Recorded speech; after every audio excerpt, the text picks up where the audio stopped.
होरी राखी मौसी, होरी राखी मौसी लगे यहाँ पर पानी।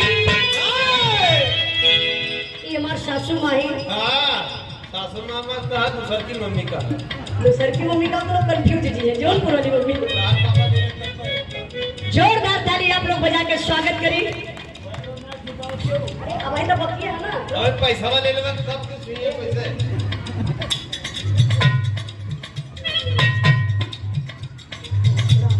देखिए कहाँ कौन मम्मी सबसे ढेर पैसा देती है।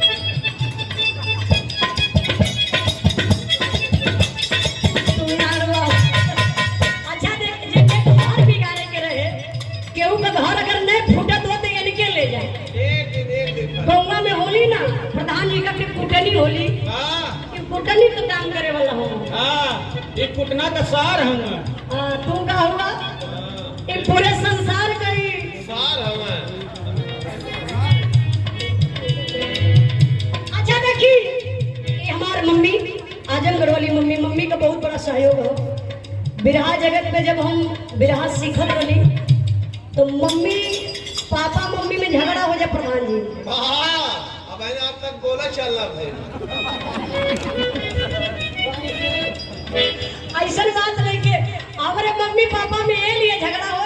मम्मी हमारे कहा कि बिटिया है जब गावे कहती तो गवा तो का बतियो, तो पापा कहा तुम्हें पता है लड़की नहीं कि हम कहाँ ने घूमब हो।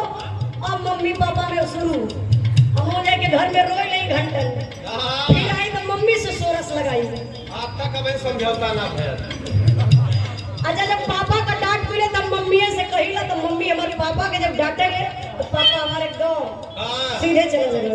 यही से बीमार हो गए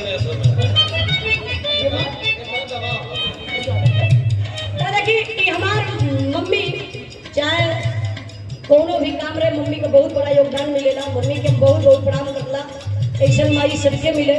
और हमारे सासू माँ तो निकल गई वहाँ चली गई। नहीं ऐसा बात नहीं की, जब भी हम गाय बजा के नहीं जाए नैहर में तो वहाँ भी हमारी मम्मी केयर करेगी। देखा उजाला खिले कि ना, पियले कि ना, उजाला का कपड़ा धोए के हो। दुनिया मतारी के कपड़ा धो ले, मम्मी हमारे कपड़ा धो दे। ओहे सेम एकदम मम्मी का कोनो बखान नहीं के मुंह पे। गुरुजी सच्चाई बताओ थी आप लोग बहुत बढ़िया घर पर गुरुजी हमारे पापा ही खोजले वो मुन्ना भैया बहुत बढ़िया। हम गाय के आइला सुस्ती लगा जबरी जगाई के हमार सासू माँ जबरदस्ती जगाई के खियाई पियाई। प्रोग्राम तक जब ले निकलम ना तब तक ले हमारे साथ देली। वो जान के रतिया 40-50 हजार लेकिन उठ के आए रहे ये है ना तो सेवा करेंगे।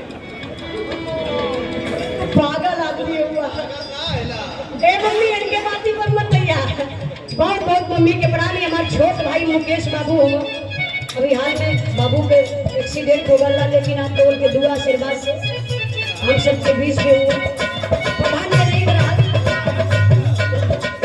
पूरा यहाँ से यहाँ ले पूरा जबड़ा ही जोरदार ताली एक बार बजा के अपने मम्मी का आप लोग स्वागत कर दिए।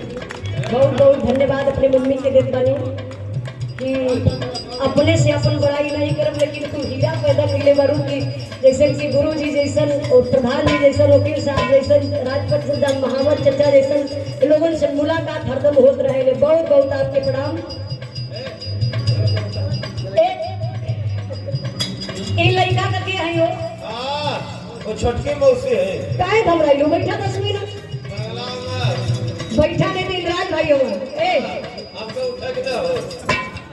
अच्छा देखी कार्यक्रम समापन के भी तरफ रही काहे से अब के चले के भैया एक लाइन और लोग आवेला कहां गई हम ए अरे मुवाली ए माई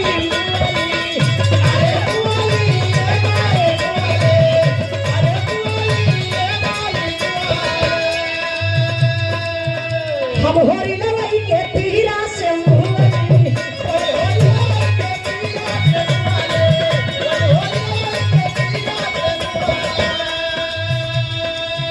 हम चाहत बनी। देखिए हम गावत ना बनी, खाली हम सबका स्वागत कर बनी। बिंदु भैया परैया ढाबा से आप भी हमारा मंच पर आई और ब्यास के चाहत बनी कि आप भी आई और जौनपुर वाले पापा के भी चाहत बनी कि आप लोग मंच पर आई। चल कर आए